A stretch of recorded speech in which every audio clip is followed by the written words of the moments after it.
So I wanted to come on and talk a little bit about the Tristana. Tristana is something that is talked about a lot in the Ashtanga tradition. Hello, everyone that's joining. So I wanted to come on today to talk a little bit about Tristana, this word Tristana, which is used a lot in the Ashtanga tradition.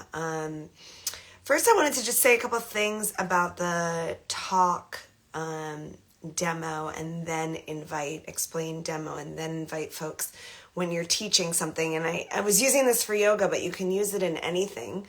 And I did a video on it, I think it was last week. And what it goes to is anticipating folks' needs. So we talk a lot about that in trauma sensitivity. It's not enough to just show up and do our best and have a great intention. That's good. I mean, that's really, really good. But also, I think it's really important to think about anticipating needs. And that comes from study, that comes from cultural competency, thinking outside ourselves. We think about our own abilities and our own challenges. We might not see other people's.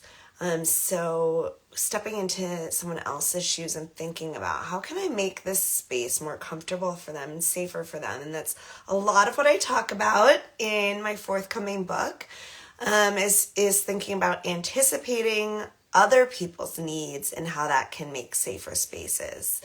And you might feel, oh my gosh, I just can't think of everything. And no one's saying that we have to think of everything. But even showing that you're thinking a little bit, is very, it's a step forward. So check out the explain demo, invite video that I did, I think it was last week. Today I wanted to talk about the Tristana. Tristana is something that's used a lot in the Ashtanga tradition. And I wanted to talk about both what's great about it and how it could be used a little bit differently in a trauma-sensitive or trauma-informed framework. So in the Ashtanga tradition, we talk about the Tristana. What is the Tristana? It's a three-pointed focus. And those focus points are the breath, listening to the breath, awareness of the breath, mainly through sense of hearing, feeling the body, the shape of the body in space. We might call this proprioception. And that's how I think of it. And the third one is the gaze, the drishti, or the gaze.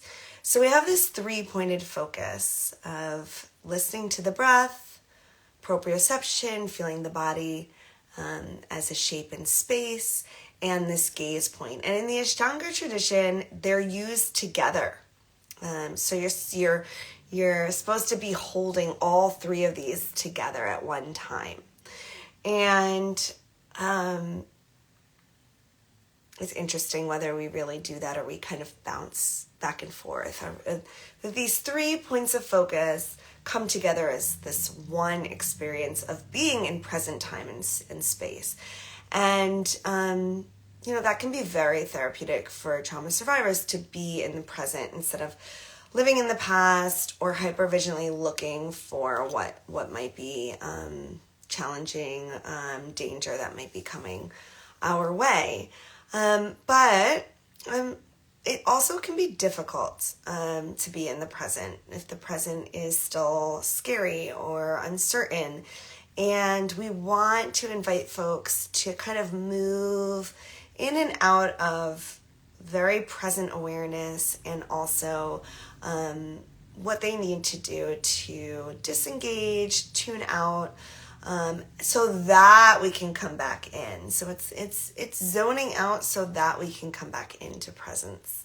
And for some folks, breath awareness, breath focus, a lot of attention on breath is really challenging, and it can even be nervous system stimulating or triggering, activating in a way that we don't want in yoga practice, in a way that takes us out of our window of tolerance, out of our ability to grow at all. When we're taken out of that, it's not about stretching our edges. We are no longer able to engage.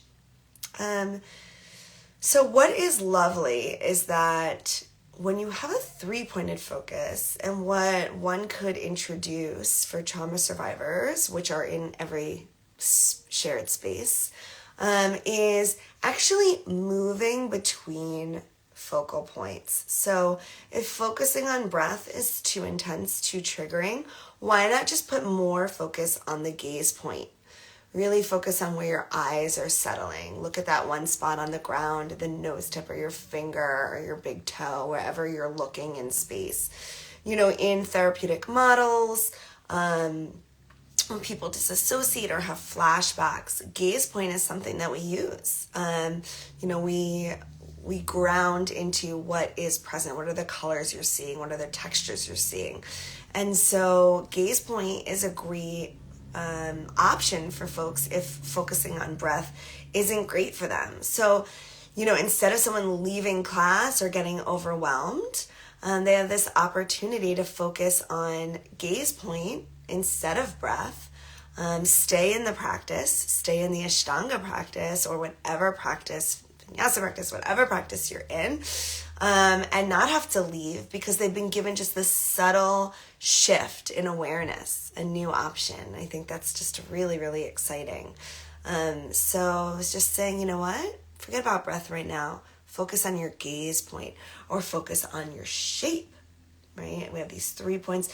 Just feel your body present. Feel your feet on the ground. Feel your body in relation to the other bodies in the room, to this space that we're in. And it might not be a this or a that. So we might start to introduce, why don't you put 5 or 10% focus on the breath?